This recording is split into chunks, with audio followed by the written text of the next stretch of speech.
खबर गुजरात से है। गुजरात के साबरकांठा जिले के हिम्मतनगर इलाके में एक मरतबा फिर दो मुख्तलिफ फिरकों के लोगों के बीच पथराव होने के बाद पुलिस ने कम से कम 4 लोगों को हिरासत में ले लिया है। ये वाकया आज देर रात बंजारवास इलाके में पेश आया।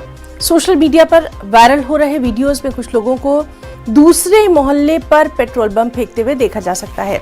पुलिस के मुताबिक ये एक मामूली झड़प थी और हुजूम को मुंतशिर करने के लिए आंसू गैस के गोले दागे गए।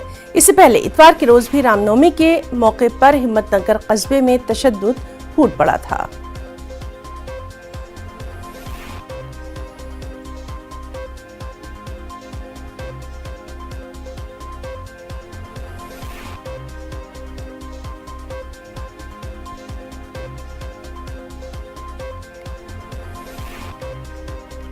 चलिए सीधे रुख करेंगे हमारे नुमाइंदे ईशान परमार का। ईशान, आपसे जानना चाहेंगे, एक बार फिर वहां से इस तरह की खबरें आई हैं, क्या कुछ कार्रवाई अभी तक की गई है?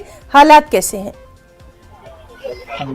जी हिना जी, बात करें साबरकांठा के हिम्मतनगर तहसील की, तो हिम्मतनगर में जो रामनवमी के दिन जो शोभा यात्रा में हंगामा हुआ था, उसके बाद एक ही दिन में 3 बार पत्थर मारा हुआ था। और जो कल रात को ये हसन नगर एरिया है, हसन नगर वज्रावास का इलाका है, यहाँ पे फिर से पत्थर मारा हुआ था और पेट्रोल बम भी फेंके गए थे, कई घरों को नुकसान भी पहुंचाया था। तो इसकी वजह से यहाँ के जो स्थानिक लोग हैं वो यहाँ से हिजरत कर रहे हैं, वो अपने घर का पूरा माल सामान लेके यहाँ से हिजरत कर रहे हैं, किसी और जगह पे ठहरने जा रहे हैं, क्योंकि यहाँ पे छोटे छोटे बच्चे हैं, उनका सामान का भी नुकसान हुआ था। इसकी वजह से ये यहाँ से हिजरत करे। तो बात करें पुलिस एफआईआर की, तो पुलिस एफआईआर में 15 लोगों के सामने नामजोग फरियाद और 100 लोगों के सामने 100 लोगों के ग्रुप में पुलिस फरियाद दर्ज की गई है। जी हिना जी।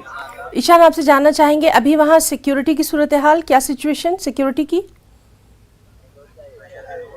जी बात करी जाए तो यहाँ पे 2 एसआईजी, 4 एसपीजी, 4 जिला पुलिस अधीक्षक है और साबरकांठा, महसाना, अरावली और 4 जिले की यहाँ पे पुलिस तैनात की गई है। तो सीएएफ की भी टीम, एसआरपीएफ की 2 टुकड़ियां यहाँ पे बुलाई गई है और पूरे इलाके में पुलिस हाल पेट्रोलिंग का कॉम्बिंग कर रही है।